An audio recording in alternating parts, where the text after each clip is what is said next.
una de las cosas que tiene la Universidad Tecnológica es que tiene un perfil de desarrollo. Fíjense que es muy curioso cómo el perfil tecnológico, que lo tienen todas las regionales, pero es muy notable en Córdoba. Fíjense lo que pasa. Cuando uno conoce, yo, digamos, obviamente soy una persona, digamos, grande, he caminado la cancha en muchos aspectos, y en mis inicios, en mi fanatismo por la Universidad Tecnológica y porque he sido y me siento partícipe de haber hecho crecer esta universidad, estábamos realmente maltratados, hoy no estamos maltratados, hoy todo el mundo quiere venir acá porque somos los mejores, en particular la regional de Córdoba, pero después uno se va, primero piensa que los otros no saben nada, y bueno, el hecho de poder después uno crecer profesionalmente, tener contacto con profesionales de toda parte del mundo, como he tenido yo, tomar cursos, dar cursos, conocer las profesiones, conocer las otras universidades, en particular dar clases en varias universidades, no solamente de acá, sino en el país, conocer los niveles, haber participado, haber formado gente, me permite decirles de que hay universidades que son muy buenas. El caso de la Nacional, que es nuestra competencia directa, es una universidad que también es pionera y tiene un estilo, un perfil en el egresado, que si bien es cierto llegamos a los mismos resultados, el tecnológico va por un camino y el de la Nacional va por otro camino. Por ejemplo, es muy común ver al estudiante de la Nacional en su formación, cuando tiene un problema a resolver en el laboratorio, trabaja mucho en el estudio, en el desarrollo matemático, lo ve, lo calcula, y después en la práctica, después le lleva mucho tiempo y tiene menos entrenamiento para llevar eso a la parte práctica, pero comete menos errores. El tecnológico directamente es un tipo que trabaja sobre la marcha. Va, toma el problema, dice, bueno, a ver, ¿qué tengo que hacer? Toma el problema, busca manuales, busca elementos y empieza armando. Hola, ¿sí? Trabaja mucho en el ensayo y el error y en muy poco tiempo logra el prototipo. Sí, no sé quién es el rey. Bastante. ¿El rey quién es? Son bastante mejor, o sea, pasado todo lo que nosotros estamos pasando ahora. Ellos lo que esperan es que cuando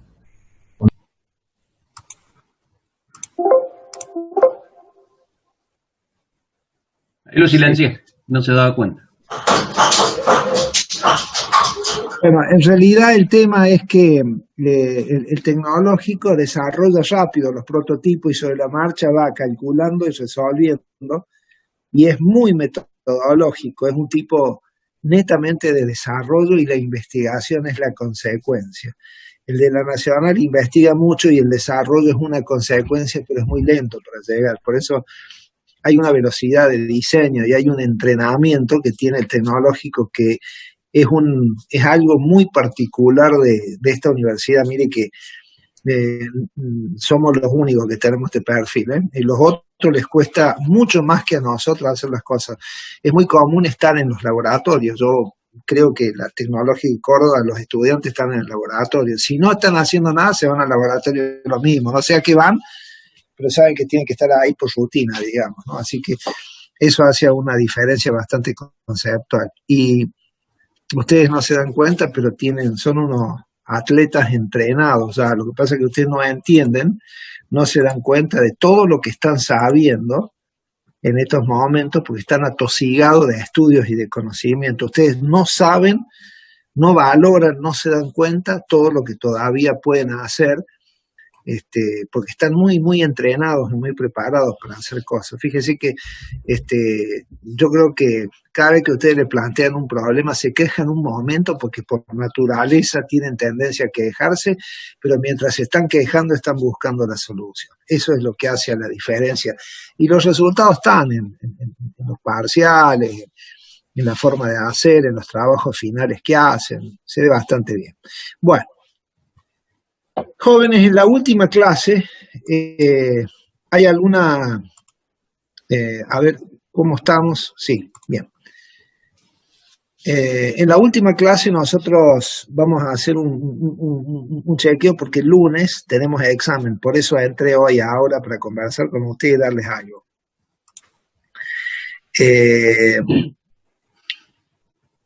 En realidad tenemos entramos en la segunda etapa de la materia, ya vamos a entrar a grabar, ahora estamos hablando. Estamos en la segunda etapa de la materia y empezamos con los procesos de digitalización de información. Y en la clase anterior nosotros habíamos hablado del enfoque del teorema del muestreo, habíamos explicado el concepto del muestreo, habíamos explicado el concepto importante que trae aparejado el muestreo de señal, que es justamente la expansión de espectro. ¿Se acuerdan de esto? La expansión del espectro. Entonces, claro, uno muestrea una señal, pone un filtro pasa abajo y la recupera, pero si uno muestrea una señal con cualquier frecuencia que sea de más o de menos, si vuelve a multiplicar la misma señal por la señal que de muestreo, vuelve a recuperar la señal original. O sea, eso es expandir y despandir el espectro. Y que había empezado a dar en aquella clase el soporte matemático, que lo que voy a hacer ahora es terminar el soporte matemático de lo que es el muestreo natural, que se conoce como PAM. Vamos a ver si dejamos presentado PPM, PCM, PWM y después sigue PCM. Vamos a ver hasta dónde llegamos. Y después, el lunes que viene, no, porque no van a tener clases por el examen, el otro lunes empiezan ya con Alejandro a dar las clases. Así que, porque hemos atento a, che, pero cómo joden, y eso que ha achicado el sonido. Atento a que hemos dividido el programa en dos partes. Yo me comprometí a dar la primera mitad y él va a dar la segunda mitad. Así que bueno, ¿hay alguna duda sobre respecto del muestreo de las señales? Porque ahora voy a pasar todo eso que expliqué en forma intuitiva, práctica, ya había presentado la expresión general de la función de muestreo, la PT-tau. Hoy voy a dar ya el muestreo matemáticamente en forma del muestreo natural. Eso se va a llamar PAM y después vamos a ir a las otras variantes de digitalización de información que son PPM, PWM, después sigue PCM, viene la multiplexación, los códigos de línea, la modulación delta, los códigos de línea, y después empieza la comunicación digital, donde aparece el aspecto más importante, que son las técnicas multinivel. La última unidad de comunicaciones, que es la comunicación digital, es la que sintetiza la parte más importante del mundo digital, donde uno entiende por qué los procesos digitales son más importantes a veces que los analógicos, aunque sean tan malos, simplemente porque son regenerables en presencia de ruido, y aún teniendo un gran ancho de banda, la señal digital, cuando uno la modula, hay ciertas técnicas que permiten achicar el ancho de banda. En lugar de crecer el ancho de banda, cuando uno modula, el ancho de banda se lo hace disminuir, una cosa novedosísima. Y eso es lo que ha permitido transmitir grandes cantidades de información, o sea, grandes velocidades de señales, no ocupando poco espacio, no ocupando tanto espacio en el canal como se debería ocupar. Bueno, así que vamos a empezar bueno, vas a grabar vos. Bueno, ¿empiezo ahora a grabar? Sí. Y te aviso... Espérate, vamos a poner la cámara ahí está. Bueno, perfecto. Si querés, ya podríamos empezar con la grabación.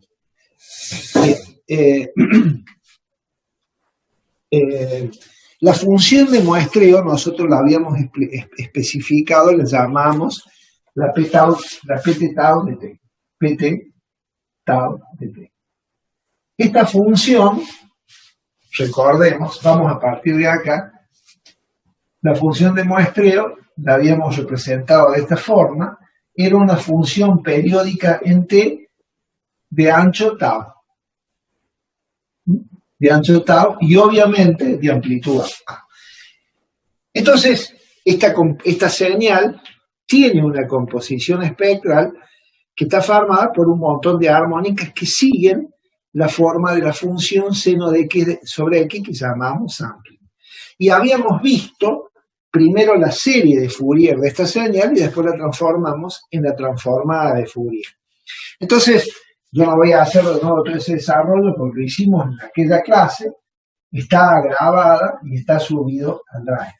Entonces, la transformada de Fourier de la señal de la PT tau, de la función de muestreo, es dada PT tau de T, su transformada de Fourier es A por tau sobre T por la sumatoria de n que va desde menos infinito hasta infinito de la función SA n omega 0 tau sobre 2 por delta de omega menos n omega 0. Es decir, la composición espectral de una función periódica de pulsos era esta. Es una función sampling. Como la función es periódica, como la señal es periódica, su transformada, su composición espectral, es una función discreta. Entonces, claro, si ustedes se fijan en esto, la función, digamos, periódica está en 2pi sobre t, 3pi, 4pi, lo que sea, va siguiendo el periodo, pero el corte por cero se da, esto lo habíamos explicado, pero la función esta es la función 5, o SA de n omega 0t, tau sobre 2 es seno de n omega 0 tau sobre 2 sobre n omega 0 tau sobre 2. Esto es la función sampling, seno, que habíamos explicado que en lugar de usar sinc, usamos SA. Sinc se usa cuando uno hace matemática pura y la función SA es la señal que representa. Es decir, en lugar de hablar de función, hablamos ya de la teoría de señales. Entonces, para hacer una diferencia cuando uno está en la matemática o está en la parte áspera de las comunicaciones, generalmente usamos SA en lugar de sinc. Esta es la función sample. Entonces, para que este término se haga cero, acá se acuerdan, tiene que quedar seno de npi sobre npi. ¿Bueno? Valores de pi. Entonces, digamos, para que acá exista pi y acá exista pi, ¿cuánto tiene que valer omega 0? Si omega 0 yo lo hago valer 2pi sobre tau, entonces, ¿qué me queda? 2pi sobre tau, evidentemente se simplifica y me queda seno de npi sobre npi. Entonces, los cruces están sobre el ancho del pulso y la frecuencia de repetición está en el periodo de la señal. Entonces, esto hacía, habíamos dicho, que mientras más chiquito sea el ancho del pulso, el corte es cada vez más lejano, y cuando el ancho del pulso, el tau, es cero, el corte es en infinito, y estamos en presencia de una función impulso. Esta es una forma también de demostrar que una función impulso tiene un ancho de banda infinito. Bueno, entonces, esto fue lo que insistimos, lo que explicábamos, que lo vimos en simulación, lo vimos prácticamente, y mostrábamos cómo se veía esta señal en un analizador de espectro, y se veía hacia la derecha y todo con valores absolutos. Bien. ¿Recuerdan esos jóvenes? Y después multipliqué esta señal, hice un muestreo de señal y lo expresé prácticamente. Ahora, ese concepto práctico, como estábamos aprovechando la simulación, ahora voy a llevar todo ese concepto a partir de esto en la matemática. Entonces, en lugar de tomar una función, como hicimos en el modelo de simulación, una f de t con un solo tono, ahora voy a tomar una función f de t aleatoria. Y voy a muestrear la f de t, la voy a multiplicar por una pt tau de t. y a la salida voy a tener una función en el tiempo sampleada, una función sample. Entonces, obviamente, la función sampleada de t es igual a f de t por pt tau de t, que es lo mismo de decir que la fs de omega, es decir, la transformada de Fourier de la función muestreada, no es otra cosa que 1 sobre 2pi producto convolución de esta transformada f de omega, producto convolución de esta transformada, que la voy a llamar pt tau, ¿se acuerdan? De omega. Entonces, la pt tau de omega ya la habíamos expresado hace un ratito, y habíamos dicho que esta, la pt tau de omega, la transformada de Fourier de la función de pulso muestreo, era a por tau sobre t. Bueno, lo voy a poner acá para no haber perdido.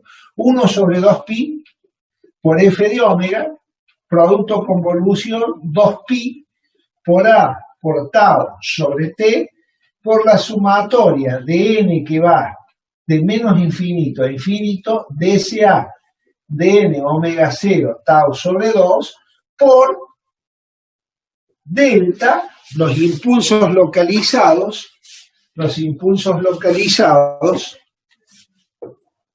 en periodicidad de n de omega menos n omega 0.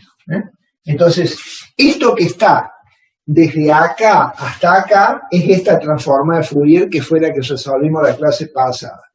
Acá está el producto convolución entre f de omega y esto. Entonces, si yo hago la simplificación de esto, tengo que hacer la convolución de una función por esto. Esto tiene impulsos. Quiere decir que cuando yo vaya a hacer la convolución de esta función con esto, la función aparece en los lugares del impulso. Siempre yo multiplico un impulso por una función, la función aparece en el lugar del impulso.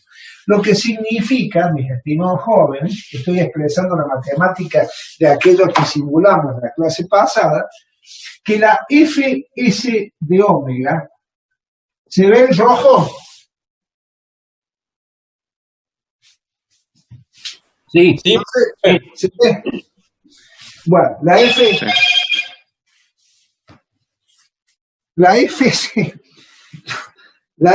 de omega, mire, no sé cuántas veces lo he tenido que configurar el teléfono, yo no sé qué hace. A ver, sonido, chao, vamos a apagar todo. Ahí. Chao, no jodemos. Entonces, la fs de omega va a ser igual a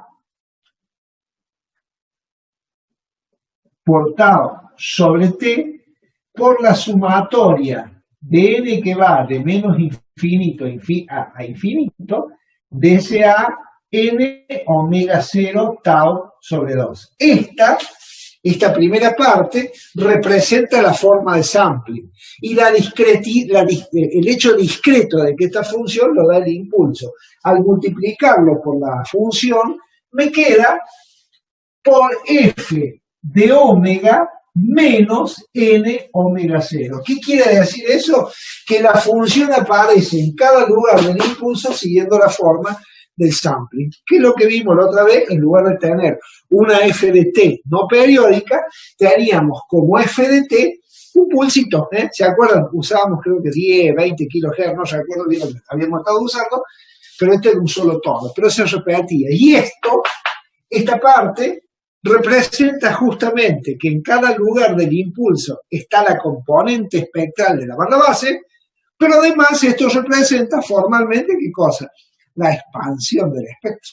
Representa la expansión del espectro. O sea, voy llevando un muestreo y el concepto de expansión del espectro.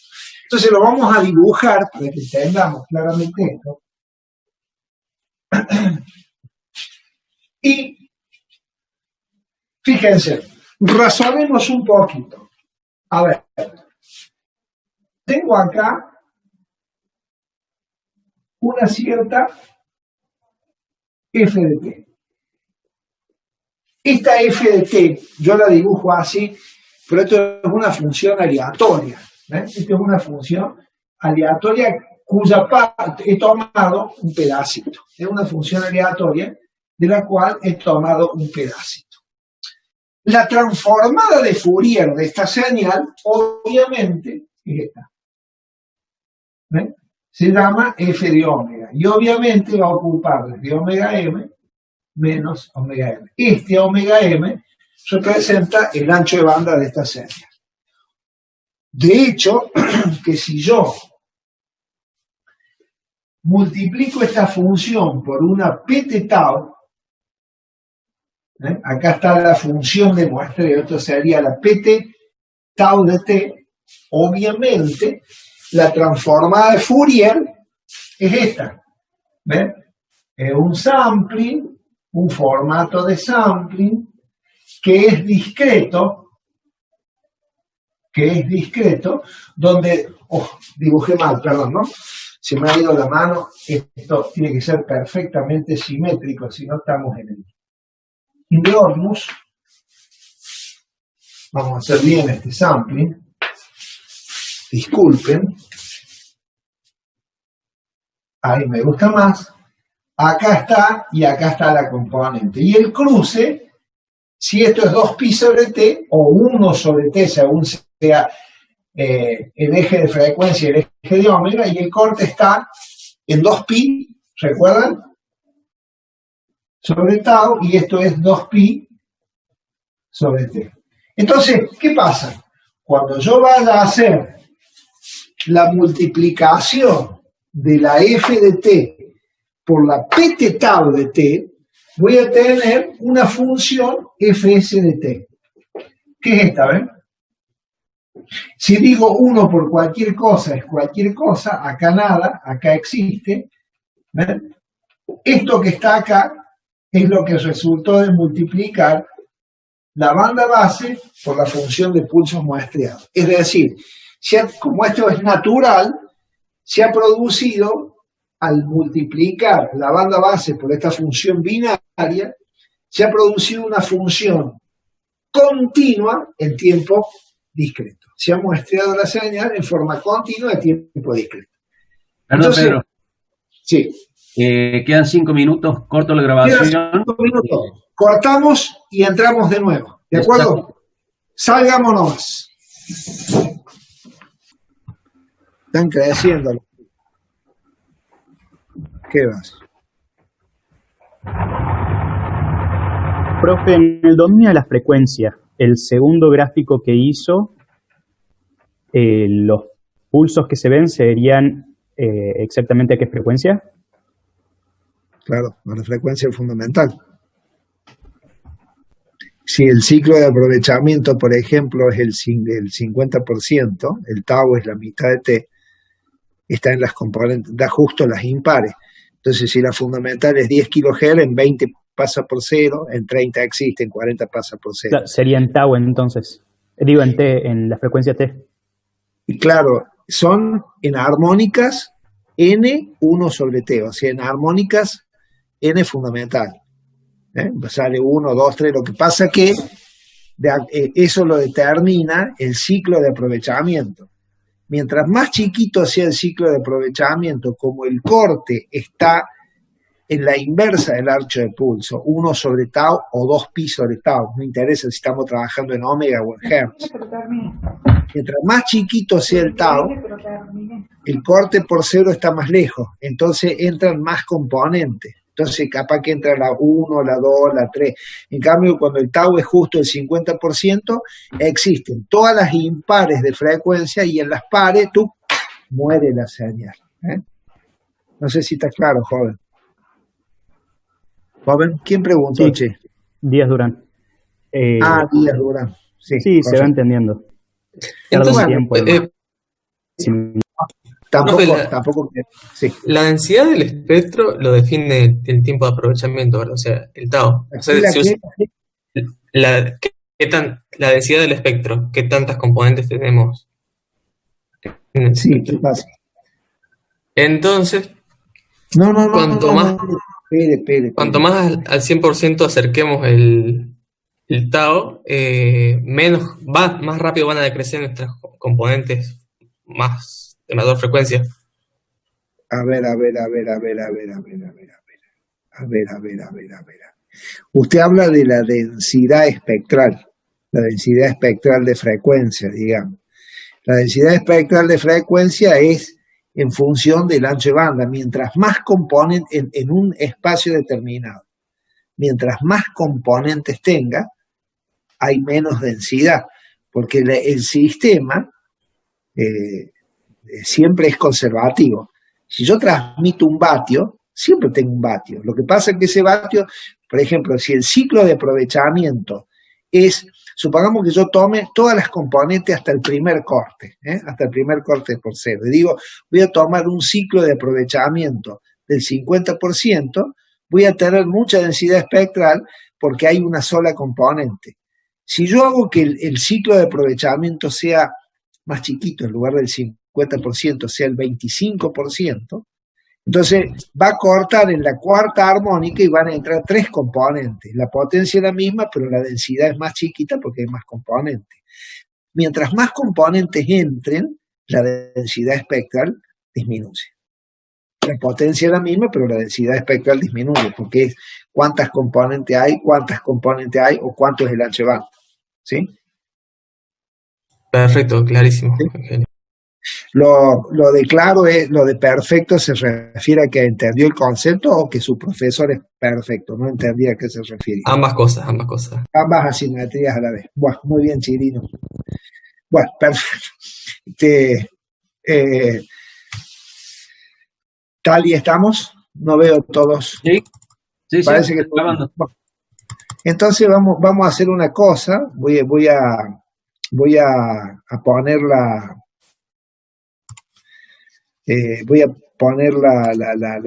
acá está. Pongo la cámara. Ahí está. Entonces, si quieres, podemos largar la grabación, tal.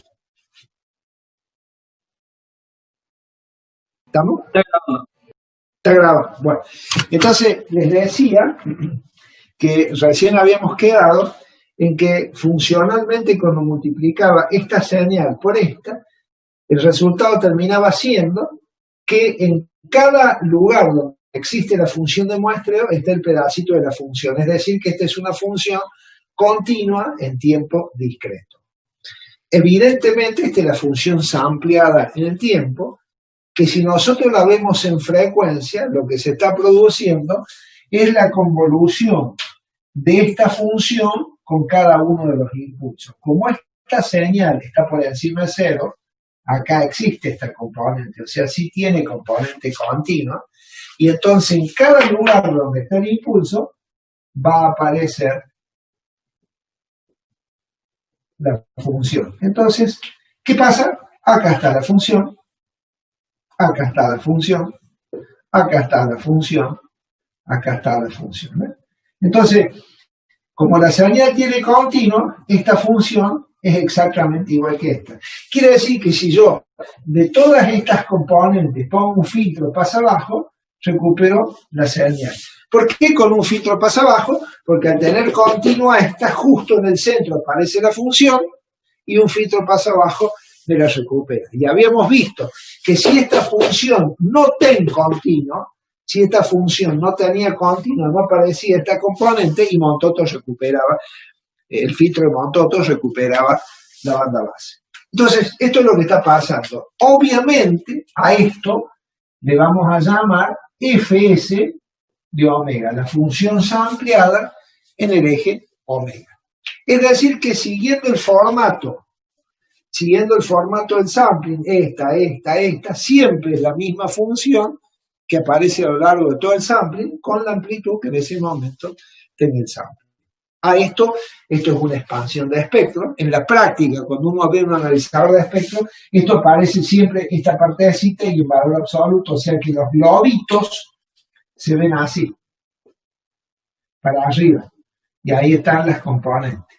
En el caso nuestro, estas componentes era, en lugar de ser una función completa, ¿se acuerdan? Era simplemente una función periódica, entonces aparecía a ambos lados de la posición de portadora los dos tonitos, que eran lo mismo que decir que esta señal se desplaza porque está modulada con estas portadoras de acá, en doble banda lateral, con o sin portadora. Con portadora, si esta señal tiene continua, sin portadora si esta señal no tiene continua. Y si la muestreadora no tiene continua, al no tener continua, este término no aparece acá, lo voy a dibujar acá más clarito, este término no aparece y un filtro pasa abajo, no podría recuperar la señal. O sea, acá hay que poner un filtro pasa abajo, ideal, y entonces voy a obtener la salida de este filtro la misma señal original. Si esta señal no tiene componente continua, un filtro pasa abajo, no recupera la función. Quiere decir que una de las condiciones que sea válido el muestreo que dice que no es necesario transmitir una función continua a tiempo continuo en un canal de comunicación. Si yo establezco muestras que estén en una adecuada separación, con la ayuda de un filtro pasa abajo, puedo recuperar la señal. Y esto vamos a hacer acá un pequeño dibujo más grande para entenderlo. ¿Me van siguiendo, jóvenes? ¿Jóvenes? Sí, profe. Sí, profe. Bueno, muy bien. Con uno que conteste es el delegado, yo supongo que todos van bien. Entonces, imagínense que yo, cuando hago el muestreo de las señales, esto lo vamos a ver ahora así. Si yo dibujo acá la señal, acá está el sampling, ¿ven? Ahí va el sampling, acá está la función, la rayita, acá, ¿qué está?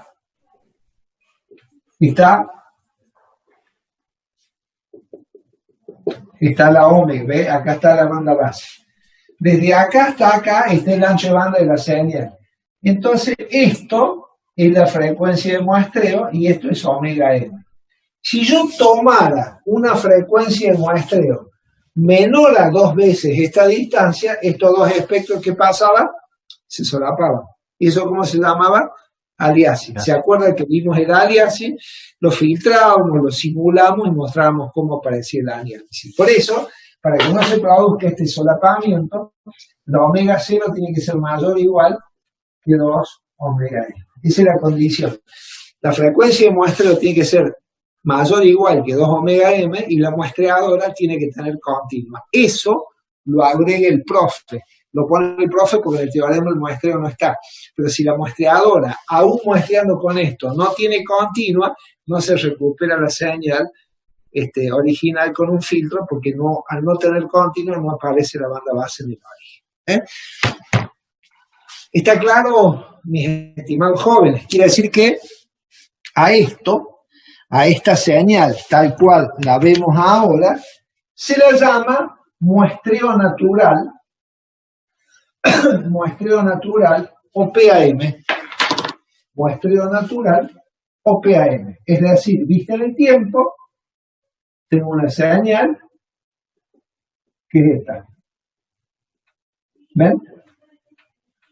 Esta señal es una señal natural. Un PAM natural. ¿Qué quiere decir PAM? Modulación de pulsos por amplitud. ¿Cómo si estamos muestreados? Y no demostramos que muestrear una señal era modular, ¿se acuerdan? Porque se expandía el espectro. Entonces esto se lo llama PAM. Para ser exacto se lo llama PAMNAT. PAMNAT. PAMNAT. PAM natural. Es decir, que la muestra sigue naturalmente la forma de la señal. Ese es el muestreo natural. Ese es el muestreo que se presenta como primer caso de muestreo. Muchas veces, en lugar de tomar el muestreo así por característica de los sistemas, apenas se detecta el nivel de señal,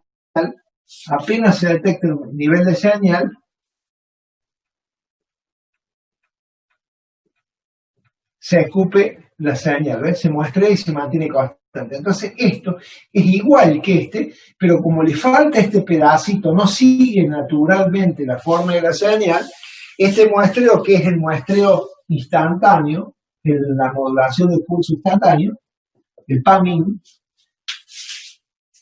tiene un pequeño error que uno comete al llegar la muestra lo hace más grande o eventualmente lo puede hacer más chico.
Bueno,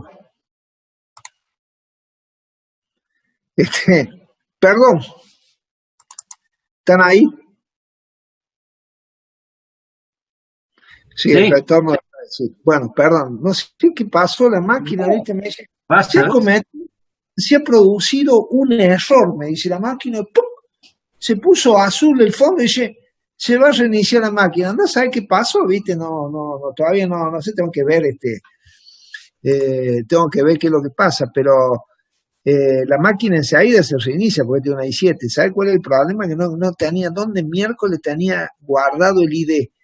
Tuve que ir al WhatsApp tuyo y no encontraba el WhatsApp tuyo. Así estuve hurgando ahí hasta en el WhatsApp web, lo empecé a buscar a ver si encontraba tu. No, pero. Qué cosa. Y ahí no está, ahí encontré el ID, ¿viste? Menos mal que me dejó entrar el ingeniero Talibán. Bueno, cuéntenme. Cuando quieras grabar, avísame. Bueno, sí, pero a ver, yo veo que el concepto instantáneo, hasta ahí habíamos llegado. Cuéntenme para dónde habíamos llegado. Sí, hasta el instantáneo. Bueno, entonces, si les parece bien, arranco de ahí, doy un rato más y como es viernes nos vamos a la miércoles. Bueno, ¿están de acuerdo, jóvenes? Nos vamos Claro. temprano, nos vamos temprano, tipo 11 menos 10, ya nos estamos yendo. Bueno, No hay problema. más o menos. Bueno, empecé a grabar entonces, Sergio. Bueno, Ok, miren, grabando. entonces, desde el punto de vista formal, esta señal la llamamos el muestreo natural, o sea, el PAM-NAT, modulación de pulsos por amplitud en forma natural. Por eso se llama PAM-NAT. Y esta es una función continua en tiempo discreto. Pero muchas veces se prefiere hacer, por comodidad, por hardware, por proceso de programación, uno hace esto y que la señal, en lugar de seguirla toda la forma, apenas detecta la coincidencia, aparece el nivel de señal. Esto tiene un pequeñísimo error, porque obviamente esta muestra no es exactamente igual a esta, pero sigue siendo un muestreo. Esto se llama modulación, el muestreo instantáneo. Esto es mucho más cómodo. Bueno, esto se llama PAM instantáneo. Esto tiene además un pequeño error porque no sigue esta señal. Es exactamente igual, que lo hagamos así o así, este es más fácil. Pero fíjense en una cosa. Esta es una función continua en tiempo discreto, pero esta es una función discreta en tiempo discreto. O sea, que estamos muestreando una señal y la salida es una señal digital. Mientras que en este caso muestreo la señal y la salida no responde a una definición de función digital, porque esta es una función continua en tiempo discreto, mientras que hacer el PAM instantáneo es una función discreta en tiempo discreto. Entonces, muestreo la señal y salgo así, muestreo y salgo ya con una señal digital. ¿Entienden la diferencia, no? Eso son sutiles diferencias, pero son pequeños comentarios que tener en cuenta. Entonces, la pregunta es, ya muestramos la señal, con la ayuda de un filtro pasa abajo, pongo de toda esta composición espectral, recupero la función original. Es más o menos lo mismo cuando los tipos te dicen, no, y pongo un filtro y lleno. Bueno, eso son definiciones truchas. Pero ahora fíjense, ¿de qué me sirve muestrear la señal y tener la información en la amplitud de las muestras? No es muy cómodo, porque si la información está en la amplitud de las muestras, cada vez que esta señal tenga ruido, la señal que yo voy a recuperar va a ser una señal más grande o más chica. ¿De qué me sirve digitalizar mi información y tener la información digital en amplitud más grande? No tiene sentido. No tiene sentido. Entonces, ¿qué sería bueno? Que si yo se le sumara ruido, yo lo pudiera eliminar directamente. Para eso, lo mejor que puedo hacer es tratar de pensar que después de digitalizar, después de muestrear la información, tendría que transformar esta en una información binaria cuya amplitud se mantenga constante. Pero si la amplitud se mantiene constante, ¿dónde voy a guardar la información? Entonces, lo que se hace es lo siguiente. Se toma desde un muestreo natural o de un muestreo instantáneo, de un PAM, lo que se hace es lo siguiente. Se trata de mantener las amplitudes constantes. Si estas rayitas, son los instantes de muestreo, supongamos que tengo esa señal. Esa señal ha sido muestreada. En rojo está la muestra. ¿La ven? La negra es la función original. Y la roja son las muestras en los instantes de muestreo. Esto en este caso es un PAM NAT, pero podría ser un PAM instantáneo, es irrelevante. Entonces yo, si quiero mantener la amplitud de la señal constante, lo que puedo hacer es que si esta amplitud es chiquita, hago una señal de poco ancho. Si esta amplitud es grande, hago una señal de ancho más grande, de ancho un poco menos y de ancho chiquito. Es decir, tomando esto como instantes de decisión y muestreo, lo que hago es transformar las amplitudes de las señales en ancho y nace un modulador de ancho de pulsos, un pulse width modulation, que si encima de esto se le suma ruido, yo lo único que tengo que hacer es limitarlo y puedo minimizar bastante el efecto del ruido, porque los anchos, las áreas relativas se siguen manteniendo igual. Y si no quiero usar el ancho del pulso, dado que estos son los instantes de muestreo, podría tirar un pulso fijo, fíjense, cuya posición va variando en función de ¿qué? En función del ancho del pulso. Si es muy ancho, se desplaza mucho respecto a este punto, y si es menos ancho, se desplaza menos respecto a este punto. Esto es otra técnica que se llama PPM, modulación de pulsos por posición. De hecho, que si yo obtengo estas dos técnicas, lo que hago es independizarme de la amplitud de las muestras. Me independizo de la amplitud de las muestras. Lo que significa que al independizarme de la amplitud de las muestras, soy un poco más inmune al ruido de lo que podría ser este sistema. De hecho, que además esto tiene un inconveniente. Si yo quisiera multiplexar, es decir, en estos espacios vacíos, meter información de otro canal, me resulta difícil, porque como este espacio es variable, y si pusiera acá otra señal de ancho variable, es bastante dificultoso multiplexar las informaciones desde el punto de vista de la dificultad está en que no se puede poner mucha información.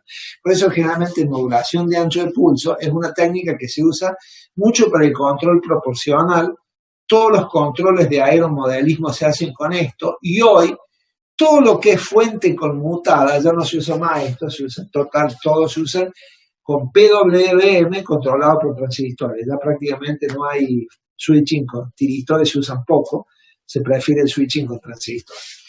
Entonces, de todos modos, el sentido común nos hace pensar lo siguiente, que si yo con un filtro pasa abajo puedo recuperar la función a partir de esto, porque acá hay áreas que son específicamente diferentes, la carga en el tiempo da un área diferente, entonces acá pasa exactamente lo mismo.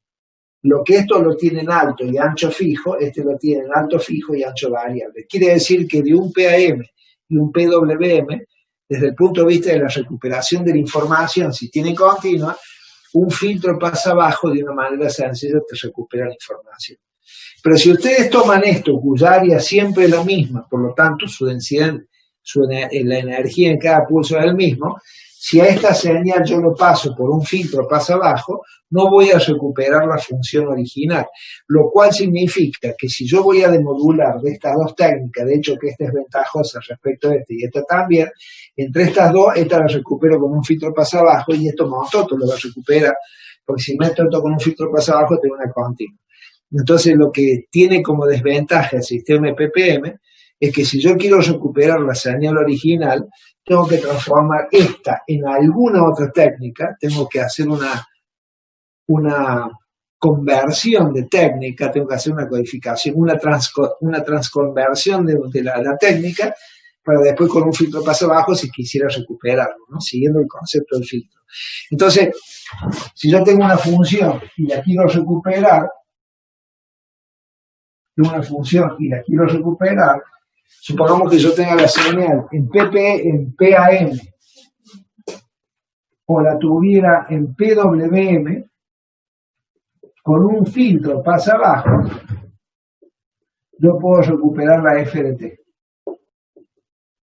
Pero si yo tengo una PPM, tengo que transformar, tengo que poner una conformación de señal para que esto se transforme en PAM o en PWM y luego poner el filtro pasa abajo. Entonces la pregunta que surge es ¿cómo debería ser el conformador para que dada una señal de PPM yo podría recuperar la señal original, la FDT? Evidentemente, ahora después vamos a proponer cómo se puede hacer la obtención de PAM, de PWM y PPM a partir de PAM. Pero la pregunta que yo les paso a ustedes es la siguiente. ¿Cómo hacen para que recibiendo, supongamos que yo les digo, bueno, mire maestro, acá entra el PPM. Es más, acá está la función de transferencia que no sé cuál es, y yo acá les doy el PPM, y acá les doy el clock, que lo tengo. ¿Qué tengo que poner aquí adentro para volver a recuperar la función original? ¿Está claro? Escucho ideas. ¿Qué les parece que deberíamos hacer? Podría poner algún circuito digital que cuando recibe el pulso de clock se active y cuando recibe el pulso PPM se resetea y vuelve a cero. Entonces ahí lo convierte en PWM. ¿Y cuál sería el circuito digital? Lo estoy pensando. Pero no sé. Bueno, y podría ser un Puede ser un flip-flop, flip-flop, pero no estoy seguro cómo conectarlo. Pero digo que no es tan difícil, ¿no? Tendría que tener alguna entrada, un JK, una cosa así. Pero mire, fíjense, se la vamos a hacer fácil para ver. Esa es una alternativa. Pero mire, yo se lo voy a hacer de una manera sencilla y después de ahí, con cualquier flip-flop, si pone bien las entradas preparatorias, lo va a poder hacer.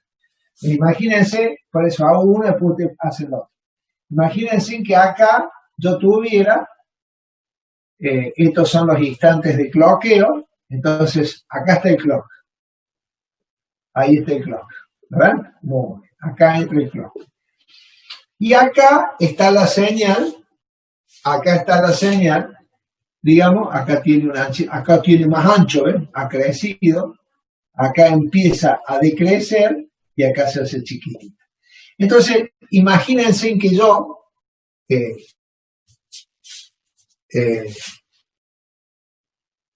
lo que, no, perdón, yo la tenía en ppm, si ya, ¿para qué quiero hacer esto? Esto lo voy a hacer ahora, después.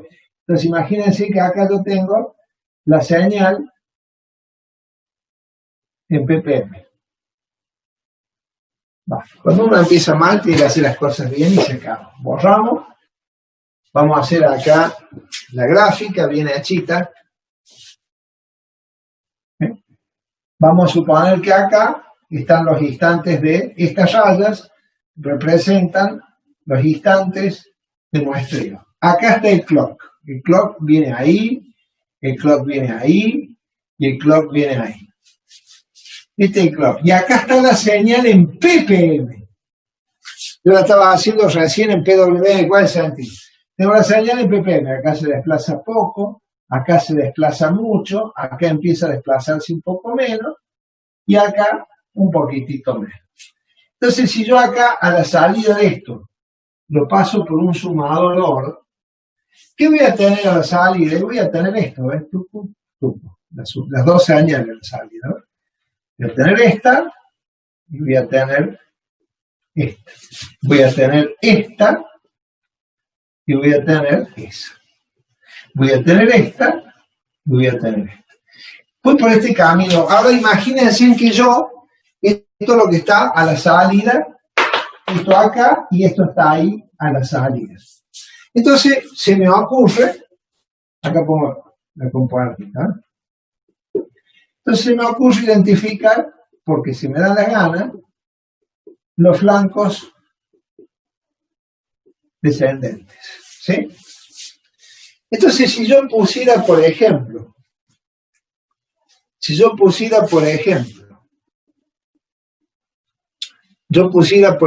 ¿qué puedo poner? Puedo poner un flip-flop. Entonces pongo un flip-flop que estaba, por ejemplo, en 0, cuando recibe el flanco descendente, esto es entrada de clock del flip-flop. Entonces, ¿qué hace? Detecta el flanco descendente, tiene un 1 y ahí vuelve a 0. Detecta el flanco descendente, tiene un 1 y ahí detecta el otro y vuelve a 0. Detecta un flanco descendente, tiene 1 y ahí vuelve a 0 con el otro flanco. Detecta un flanco descendente y ahí detecta el otro. ¿En qué se transformó la señal? En un PWM, con un filtro que recuperó la señal original. Este es una variante. Lo que usted dijo recién, creo que era Chirino, ¿no? El matador de Moreira. Con un flip-flop, un JK, puede hacer exactamente lo mismo si lo pone en el momento correcto, en la forma correcta. Entonces, esta sería la forma de obtener, a partir de la señal de ppm, conformar. Hay miles de procesos para hacer una conformación o para hacer una recuperación o para transformar la señal de ppm en una señal de banda base. Lo que más se usa hoy como función de trabajo son los PWM, que se usa mucho para hacer control proporcional, mucho con lazo abierto, todos los controles de aeromodelismo, todos los controles de servomecanismos digitales usan mucho el PPM, el PWM. Bueno, jóvenes, ¿qué sigue ahora como aspecto fundamental? Profe, le hago una consulta sobre este método. ¿Cómo hace para llegar el sincronismo para que sepa en qué estado toglear? O sea, ¿cómo sabe el flip-flop? No, la cosa es así. La cosa es así. No importa el sistema, mi estimado joven, ¿no? No importa el sistema, usted siempre tiene clock. Es decir, yo voy a vincular, esto es una premisa básica de cualquier proceso de conmutación, porque cualquier proceso que uno conmute paquetes, siempre tiene que haber una capa física donde las cosas estén funcionando. Y la capa física se encarga de llevar el sincronismo. Es muy fácil. Cuando usted multiplica, cuando usted va a transmitir una señal digital, y esa señal digital, la misma señal tiene la referencia de clock. O es la misma señal en puntos específicos que usted tome clock, o la misma señal se la multiplexa, se la multicanaliza. Después le voy a enseñar, bueno, después se lo voy a enseñar a otro profe, cómo se multicanaliza, se trabaja en el periodo de muestreo, se pone toda la información, se llama armar la trama, y en la misma trama, uno de los canales que se manda es el clock. Siempre está el clock. Entonces, de punta a punta de la trama, ahí empieza, y cuando empieza la otra trama, está el otro pulso del clock. Entonces uno busca en lugares específicos del tiempo o de la trama, ahí está el clock, toma el clock, y usted está generando su clock, usted tiene su clock, y hay un PLL que sincroniza el clock. Siempre, desde la transmisión a la recepción, hay un lugar donde se está mandando el sincronismo. No importa si un canal, 2 canales, 1000 canales, siempre hay un lugar donde va el sincronismo. Siempre tiene que estar, el clock de salida está en la entrada. Siempre está el clock. Si no, las cosas no andan. Sí, a lo que iba más mi pregunta es... Después va a ver cómo se manda el clock en los vínculos, digamos. Sí, lo escucho. Sí, a lo que iba más mi pregunta es la condición inicial del flip-flop, que usted la forzó que sea 0. Que hubiese pasado, o sea, si hubiese sido 1 la condición inicial de ese flip-flop, nos quedaría la señal invertida. No, entonces, por supuesto. Digo, ¿cómo? De todos modos, no. En los vínculos, cuando usted procesa redes, no solamente que va el clock, sino que va todo un estadio de sincronismo para identificar la cosa, hasta que los sistemas no se encuentran en el adecuado sincronismo, hasta que no encuentran palabras, yo para que algo ande, mando una palabra común, hasta que el tipo no la lee, no entra a moverse el receptor. En el momento que encuentra la palabra, trabaja un tiempo, vuelve y busca la palabra, si no la encuentra, se clava. Cuando encuentra la palabra, o sea que a lo largo de cualquier información, o sea, de cada tanto tiempo, de cada tanto trama de tiempo, va el sincronismo, y bueno, y el sincronismo trae clock, trae ese, y dice, mire, acá empieza, si no, no puede procesar. Siempre hay palabras que indican dónde empieza.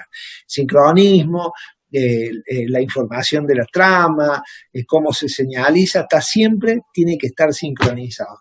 Entonces, cuando se encuentra esa palabra mágica, que es la palabra de sincronismo, todos los sistemas toman un estado inicial y trabajan.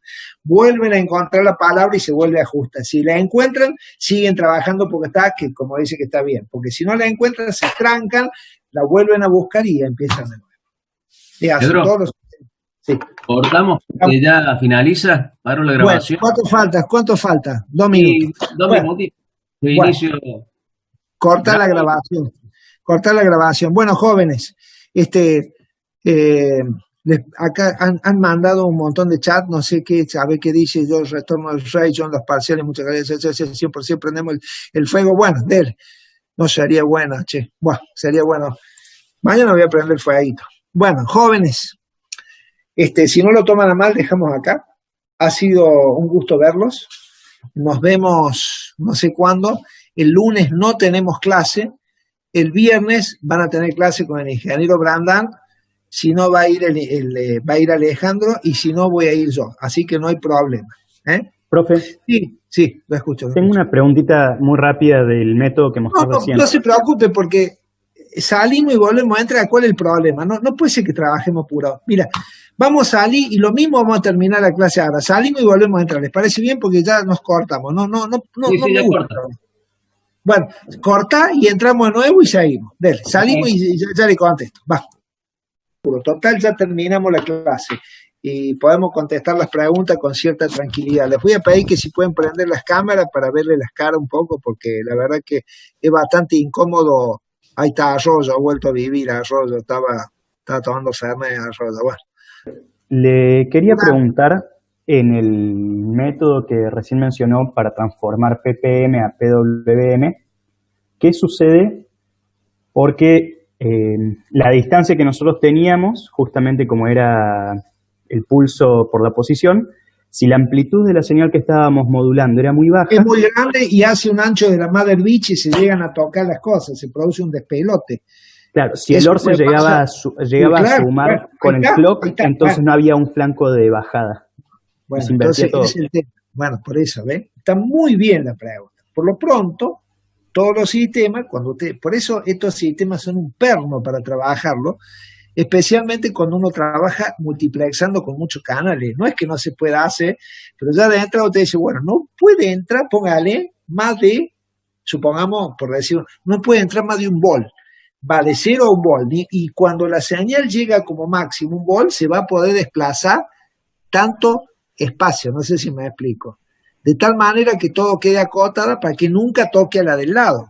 Y si encima tiene que quedar un espacio vacío entre esa muestra y la próxima para que pueda meter multiplexación, yo tengo que definir muy bien el sistema, es decir, se puede desplazar tantos microsegundos, vamos a hablar de espacio temporal, se puede desplazar tanto para que no se toque con el otro. Ese es el arte. Por eso, uno ¿qué hace cuando diseña estos sistemas? Se diseña como un sistema lineal invariante en el tiempo. Se caracteriza y se modela. La caracterización dice, estas son las variables y este es el modelo, no puede pasar de tanto. ¿Cómo lo hago? Pum, ahí están las condiciones iniciales y hay que diseñar el sistema. Es una muy buena pregunta. Por eso le decía que estos sistemas son una molestia cuando uno diseña esto, especialmente cuando va a multiplexar información. Ahora, el PWM es espectacular para controlar las fuentes conmutadas, es bárbaro. Anda del espectacular para un canal, son bárbaros. ¿Ya han hecho fuentes? ¿Ustedes saben lo que es la fuente conmutada, esas cosas?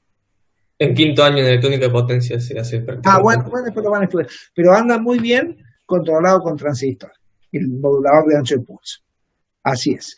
Bueno, la clase que viene, o sea, ¿qué sigue ahora? Que ustedes veamos, si soy yo el viernes, le voy a dar un diagrama en bloque general de cómo se puede obtener, a partir del muestreo, cómo se puede obtener PWM y PPM. Hay 10.000 modelos de hacerlo. Hay 10.000 modelos de hacerlo. Uno agarra cualquier dispositivo lógico programable, lo programa y se acabó. Sin embargo, vamos a presentar un modelo como para poder caracterizar y después las variantes van a ser inventos suyos. Y después viene la digitalización tradicional que se llama PCM, la modulación delta, la multicanalización, o sea, cómo se mezclan las señales, y ahí está lo que usted decía, Chirino, dónde se pone el sincronismo y todo eso. Vamos a estudiar la trama de telecomunicaciones, la típica, que es la de telefonía, pero vamos a hablar cómo se arma la transmisión en una red y después de ahí en más cambian los parámetros, pero es siempre el mismo concepto, ¿no? Es siempre el mismo concepto. Bueno, ¿don Arroyo tiene preguntas? ¿Don Busto? ¿Don Elizondo? Elizondo era un tipo que había hecho los manuales de televisión, J.M. Elizondo se llama el tipo se tomó en una época el trabajo, se compiló todos los circuitos que había de televisor, porque cuando reparamos televisores, yo durante muchos años reparaba televisores, el problema era seguir los circuitos, había válvulas, transistores, había distintas marcas. La primera marca era la Well Gardner, ¿te acordás, Talibán? Los Well Gardner. Ahí aprendimos todo. ¿Qué vas a saber vos si sos joven?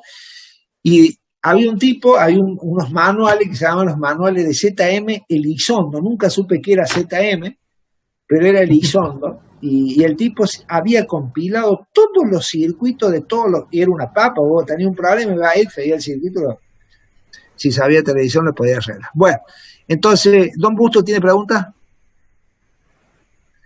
Don Chirino, bueno, Pereira, ¿qué dice Pérez? Qué cara de alegría Pérez. Niña, Calderón, don Olarte, doña Dani Escobar, bueno, don Paulín le pusimos más nota. Emanuel Omar, no sé quién es Emanuel Omar, ¿cuánto? ¿Quién es el me surgió una pregunta, profe. Pero ya me quería ir el miércoles, yo voy a leerle, Chirino. Se la escribo por mail si quiere. Mire, por chat ya lo están insultando. Mañana a las 4 de la tarde nos vemos. juega el Barcelona. No, diga. Emanuel González, González. Es para consultarle qué fechas se pueden ver las correcciones. Nunca. Perfecto, ¿Qué tiene problema con la corrección usted? Bueno, ¿no vio cómo están las notas, los resultados? Bueno, el viernes que viene vemos lo que tenga que ver. El viernes que viene, ver.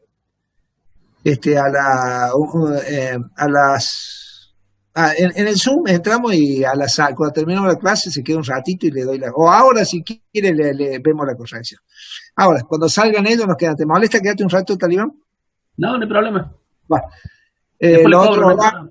bueno, un ratito nada más. Bueno, Paulín, Lucas Fernández, todo, eso ahí está Hipólito. Tiene que darle preocupación. No, estoy bien, qué tranquilo. Está todo bien. Bueno, pregunta. Solo un comentario te hago. En el trabajo, todos los equipos que modulan las soldaduras láser trabajan con PWM. PWM, sí. Todos modulan, todos. Sí, porque, digamos, el tema es así, miren, es básico. Cuando yo tengo que controlar, tengo que hacer cualquier tipo de proceso de soldadura, la regulación de una soldadura siempre es fundir algo a través de la temperatura, y esa la cantidad de calor se obtiene haciendo circular más o menos corriente. Entonces, el valor promedio, la mejor forma de sacar un promedio de corriente es hacer ancho de pulso. Cuando uno quiere más potencia, hace más ancho el pulso, el valor medio es más grande, y cuando quiere que exista menos potencia, achica el ancho del pulso. Entonces esa es la forma de regulación más lineal y más conceptual que existe. Con eso se regulan controles de velocidades, se regulan, por ejemplo, una fuente conmutada. Las fuentes conmutadas son igual que una fuente común, nada más que en lugar de trabajar en baja frecuencia, trabajan en alta frecuencia. Entonces, al trabajar en alta frecuencia uno tiene transformadores más chiquitos y el zumbido de 100 Hz no lo siente. El ruido del ripple es monstruoso, tiene 18 kHz, un ripple hediondo, pero usted no lo siente. Y además, la regulación se hace con un modulador de H pulso. Se toma una señal, se la digitaliza. A la alterna se la hace continua, con un filtro y un capacitor. Se la muestrea por ancho y se regula la salida y la entrada con más ancho o menos ancho. Y con filtros más chicos. Se ponen bobinas y capacitores, pues trabaja en alta frecuencia. Entonces, el ancho de pulso, cuando yo exijo mucha carga, le estoy sacando mucha corriente, hago que el ancho sea más grande. Y cuando la fuente está sacando menos corriente, es lo mismo que hace cualquier tipo de soldadura hace eso, cuando uno está usando menos corriente, ¡pum!, achica el ancho y tiene menos valor medio de continuo. Es eso, así funcionan las cosas. Por eso la modulación de ancho de pulso, el ancho del pulso, es uno de los sistemas más eficientes para controlar potencia, digamos, el valor medio de potencia, es espectacular. Así se regulan las soldadoras por punto, que tienen a la salida tienen los ignitrones, que vienen a ser tiristones que manejan corrientes de 60 kVA, corrientes de 60.000 amperes. Ahí en el secundario puede haber 60.000 amperes con 4 voltios en el momento que cierra la soldadura. Manejan una potencia monstruosa y son anchos, se dispara antes o después. Es eso. Bueno, y en la empresa que están haciendo, sueldan todo con láser, ¿che? Los engranajes, el de primera y tercera o el de segunda y tercera se suelda con láser. Y claro, el modulador de PWM modifica la frecuencia de trabajo de la válvula que excita el generador láser. La válvula trabaja a 80 MHz y el PWM modifica su ancho de pulso, por ende, después eso modifica el generador láser y el láser hace más o menos profundidad soldadura, ¿no? Y la parte segunda, los engranajes de las marchas pares, ¿qué pasa? Todo, excepto la primera, la única que no se suele. El problema es que hay engranajes que son rectos y helicoidales que no se pueden armar juntos. Todo lo demás se suele. Todo, hasta lo de cesta. Todo. Bien. Bueno, perfecto. Bueno, jóvenes, nos quedamos un ratito con Chirino y aquel que quiera preguntar algo, si no, están liberados. Okay. Que tengan un excelente fin de semana y una pregunta. ¿Ya han tenido clases de las materias? Sí, algo. Y ya empezó. Bueno, el lunes tienen el parcial con medidas, ¿no? Sí, tenemos el teórico con Federación. Bueno, al pelo, que les vaya muy bien, joven. Se queda Chirino y por la consulta es el parcial y aquí el que se quiera quedar, se queda. Bueno, jóvenes, gracias. Ha sido un gusto. Hasta luego. Adiós, muchachos. Perfecto, profe. Buen fin de. Chao, chicos. Simplemente. ¿Usted, Chirino, está en el R2? Del R2. Nos vemos, gusto, sí. Sí, profe. Bueno, espérese un poquito. ¿Qué quiere saber? Que el punto 4, a ver, sí. El punto 4